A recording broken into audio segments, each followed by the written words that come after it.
ನಮಸ್ಕಾರ. ಏನು ಇವತ್ತು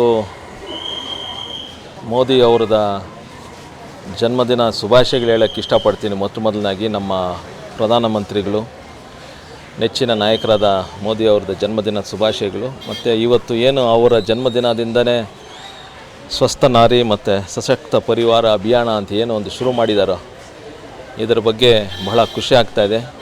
ಯಾಕಂದರೆ ನಾರಿಗೆ ಏನು ಒಂದು ಮಾನ್ಯತೆ ಕೊಡಬೇಕು, ನಮ್ಮ ಭಾರತ ದೇಶದಲ್ಲಿ ಭಾರತ ಮಾತಾ ಅಂತ ಏನಂತೀವೋ ನಮ್ಮ ದೇಶನೇ ನಾವು ದೇಶದನ್ನೇ ಮಾತೆ ಅಂತ ಕರೆಯುವಾಗ ಆ ನಾರಿಗೆ ಎಷ್ಟು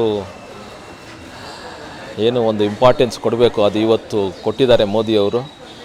ಮತ್ತು ಹೆಲ್ತ್ ಈಸ್ ವೆಲ್ತ್ ಅಂತ ಏನಂತೀವೋ ಅದಕ್ಕೆ ನಾರಿಗೆ ಮಹಿಳೆಯರಿಗೆ ಆ ಪ್ರೋಸೆಸ್ ಏನೇನು ಮಾಡಬೇಕಾಗುತ್ತೋ ಹೆಲ್ತ್ ಬಗ್ಗೆ ಯಾವ್ಯಾವ ಚಿಕಿತ್ಸೆಯಲ್ಲಿ ಏನೇನು ಟೆಸ್ಟ್ಸ್ ಮಾಡಬೇಕು ಏನು ಅಂತ ಪ್ರತಿದಿನ ಇವತ್ತಿಂದ 17ನೇ ತಾರೀಕು ಸೆಪ್ಟೆಂಬರಿಂದ 2ನೇ ತಾರೀಕು ಅಕ್ಟೋಬರ್ವರೆಗೂ ಒಂದು ಅಭಿಯಾನ ಮಾಡ್ತಾಯಿರೋ ಅದು ಮಹಿಳೆಯರಿಗೆ ಒಳ್ಳೆಯದಾಗಲಿ. ಮತ್ತು ಏನು ನಮ್ಮ ಗ್ರಾಮೀಣ ಪ್ರದೇಶದಲ್ಲಿ ಇರುವ PHC ಸೆಂಟರ್ಸ್ ಆದರೂ ಆಗಲಿ, SNR ಹಾಸ್ಪಿಟ್ಲಲ್ಲಿರುವ ನಮ್ಮ DS ಆದರೂ ಆಗಲಿ, DHO ಆದರೂ ಆಗಲಿ ಮತ್ತು THOಸ್ ಎಲ್ಲರೂ ಜವಾಬ್ದಾರಿ ತಗೊಂಡು ಈ ಅಭಿಯಾನನ ಸಕ್ಸಸ್ ಮಾಡಬೇಕು ಅಂತ ಕೋರ್ಕೊಳ್ತಾ ಇದ್ದೀನಿ.